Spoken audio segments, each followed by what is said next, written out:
Hello students, मेरा नाम गंगा बंजारे है। मैं अपने चैनल में आपका स्वागत करती हूँ। आज मैं आपको कक्षा 9वीं का अध्याय 14 पढ़ाऊँगी। आज मैं आपको इसमें का प्रश्न 5वां और 6वां बताऊँगी। ठीक है, तो हमारा प्रश्न 5वां है। एक वृत्त की त्रिज्या 3 मीटर है। दूसरे वृत्त की त्रिज्या क्या होगी जिसका क्षेत्रफल पहले वृत्त के क्षेत्रफल से 9 गुना है, बोल रहे हैं। ठीक है, तो दो वृत्त है। ठीक है, वृत्त तो आप समझते हैं। तो एक वृत्त की त्रिज्या क्या है? एक वृत्त की त्रिज्या 3 मीटर है, बोल रहा है। और दूसरे वृत्त की त्रिज्या क्या होगी जिसका क्षेत्रफल पहले वृत्त के क्षेत्रफल का 9 गुना है। मतलब इसका अगर A1 मान लेते हैं तो इसका 9A2 है, बोल रहे हैं। ठीक है, यानी कि A1 और A2 इसका क्षेत्रफल है और इसका ये 9 गुना ज़्यादा अधिक है। ठीक है, क्वेश्चन आपको समझ में आया होगा। तो अब इसको हम सॉल्व कर लेते हैं। तो पहले वृत्त की त्रिज्या हमें कितना दिया गया है? 3 मीटर दिया गया है। ठीक है, तो पहले वृत्त का क्षेत्रफल क्या हो जाएगा?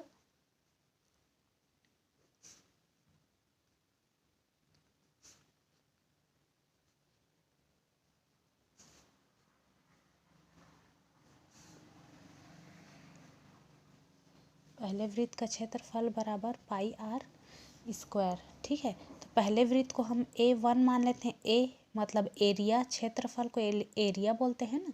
तो A1 बराबर पाई का मान क्या होता है? इसको ऐसे ही रहने देती हूँ अभी मैं। ठीक है, और ये 3 की घात 2 करेंगे तो A1 बराबर पाई 9 ऐसा हो जाएगा। ठीक है, तो ये हमने पहले वृत्त का क्षेत्रफल निकाला। अब ऐसे ही हम अगर दूसरे वृत्त की त्रिज्या r मीटर लें। ठीक है, दूसरे वृत्त की त्रिज्या r मीटर है। ठीक है, दूसरे वृत्त की त्रिज्या r मीटर है, तब दूसरे वृत्त का क्षेत्रफल क्या हो जाएगा?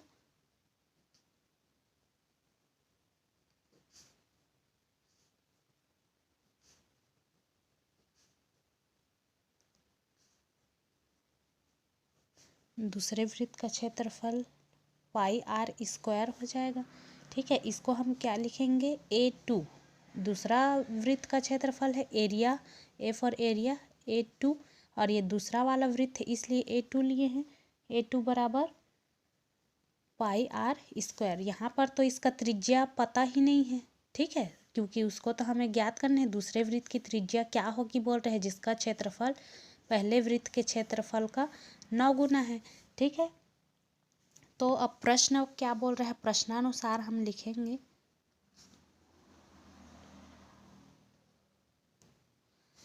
प्रश्नानुसार क्या हो जाएगा? A2 बराबर ये जो दूसरा जो वृत्त का क्षेत्रफल है वो पहले वाले वृत्त के क्षेत्रफल का 9 गुना है। ठीक है, तो उसको ऐसे लिखेंगे हम लोग। जो दूसरा वाला है वो पहले वाले का 9 गुना है, इसमें 9 का गुणा करेंगे तब इतना आएगा। ठीक है, ये आपको समझ में आया होगा कि ये हमने कैसे किया। तो A2 का मान क्या है? पाई आर स्क्वायर। A2 बराबर है ना, यहाँ पाई आर स्क्वायर बराबर A1 का मान क्या निकाले हैं हम लोग? यहाँ पाई 9 गुणित यहाँ 9 है। दोनों साइड से पाई पाई कैंसिल हो जाएगा। तो यहाँ आर स्क्वायर बराबर 9 गुणित 9। तो आर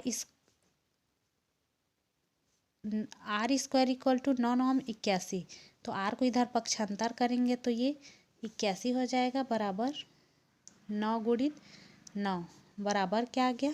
9। ठीक है, तो अतः दूसरे वृत्त की त्रिज्या कितनी होगी?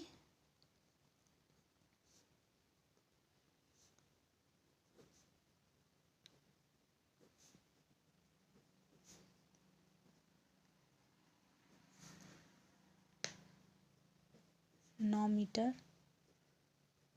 होगी। ठीक है, अब ऐसे ही हम 6वां क्वेश्चन को भी बना लेंगे। हमारा 6वां क्वेश्चन है। एक वृत्तीय मार्ग की आंतरिक परिधि 440 मीटर है। मार्ग की चौड़ाई 14 मीटर है, मार्ग के बहिर्गत वृत्त का व्यास ज्ञात कीजिए बोल रहे हैं। ठीक है, क्वेश्चन क्या बोल रहा है देखिए, ऐसा मैं चित्र बना के आपको दिखाती हूँ। ये देखो, ये क्या है, ये वाला ये मार्ग है, वृत्ताकार मार्ग हुआ ना, ये गोल दिख रहा है सर्कल, ये क्या है, मार्ग है। ठीक है, तो क्वेश्चन क्या बोल रहा है, एक वृत्तीय मार्ग की आंतरिक परिधि, तो ये वाला, ये अंदर वाला ये परिधि है और ये बाह्य परिधि है। तो ये जो अंदर वाले का परिधि है वो 440 मीटर है और मार्ग की चौड़ाई, इसकी चौड़ाई कितना है, 14 मीटर है। ठीक है, तो मार्ग के बहिर्गत वृत्त का व्यास ज्ञात कीजिए बोल रहे हैं। ये वाला पॉइंट से ये वाला पॉइंट यानी कि हमें निकालना है। ठीक है, तो क्वेश्चन आपको समझ में आया होगा, तो अब हल कर लेते हैं। ठीक है, तो हम क्या लिखेंगे, माना वृत्तीय मार्ग की बाह्य त्रिज्या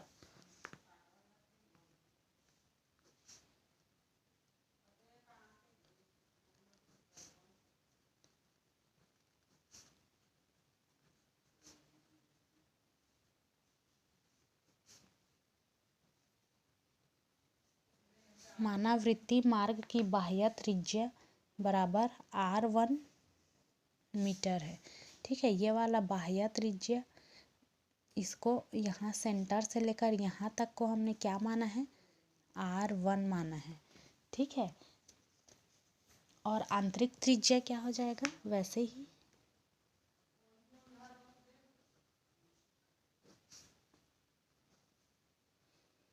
आंतरिक त्रिज्या को हम मान लेते हैं r2। ठीक है, तब प्रश्न हमें क्या बोल रहा है, प्रश्नानुसार क्या हो जाएगा,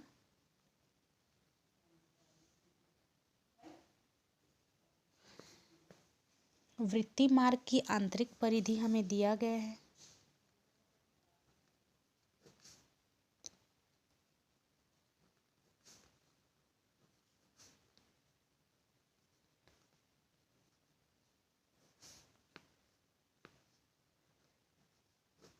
बराबर कितना दिया गया है, 440 मीटर।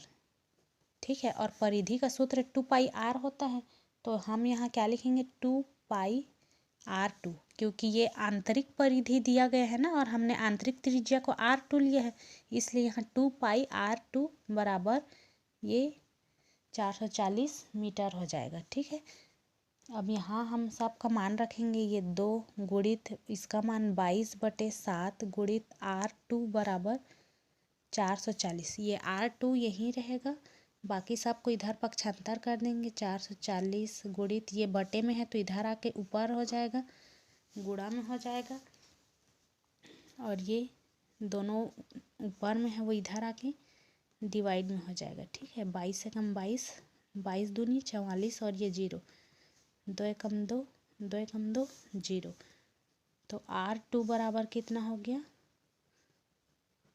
70 मीटर।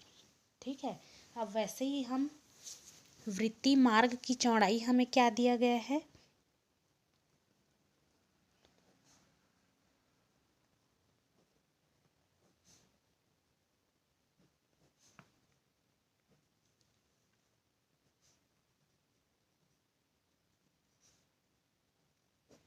वृत्तीय मार्ग की चौड़ाई बराबर हमें 14 मीटर दिया गया है। ठीक है, बोल रहे हैं ना क्वेश्चन, मार्ग की चौड़ाई 14 मीटर है, तो हम यहाँ पर क्या लिख सकते हैं, बाह्य त्रिज्या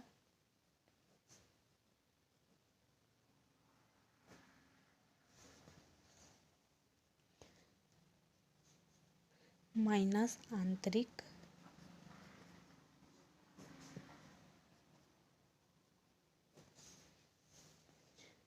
बराबर 14 मीटर। मतलब ये देखो, ये बाह्य त्रिज्या हुआ और ये वाला आंतरिक त्रिज्या, अगर हम इस पूरे वाले में इतना को माइनस करें अगर, तो इतना का मान निकलेगा ना, तो इसीलिए हमने बराबर में यहाँ 14 मीटर लिया है। ठीक है, तो ये क्या हो जाएगा,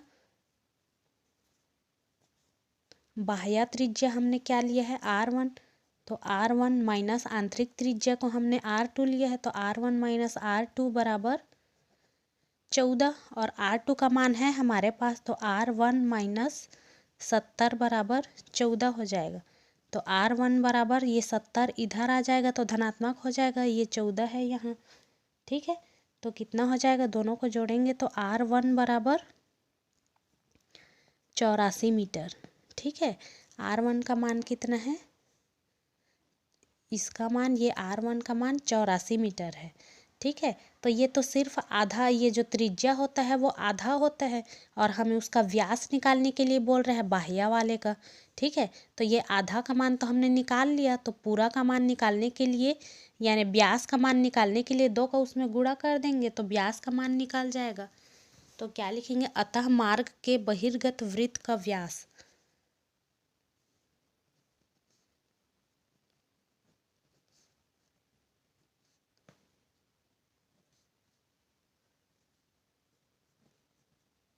बहिर्गत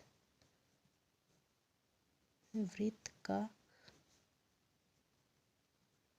व्यास बराबर 2R1, ठीक है। व्यास का फॉर्मूला 2R होता है ना, तो 2R1 मतलब 2 गुणित 84 बराबर 4 दूनी 8 और 8 दूनी 16 मीटर, यही है हमारा आंसर। तो ऐसे ही और क्वेश्चंस पढ़ने के लिए मेरे चैनल को लाइक करें, शेयर करें, सब्सक्राइब करें। Thank you, bye bye.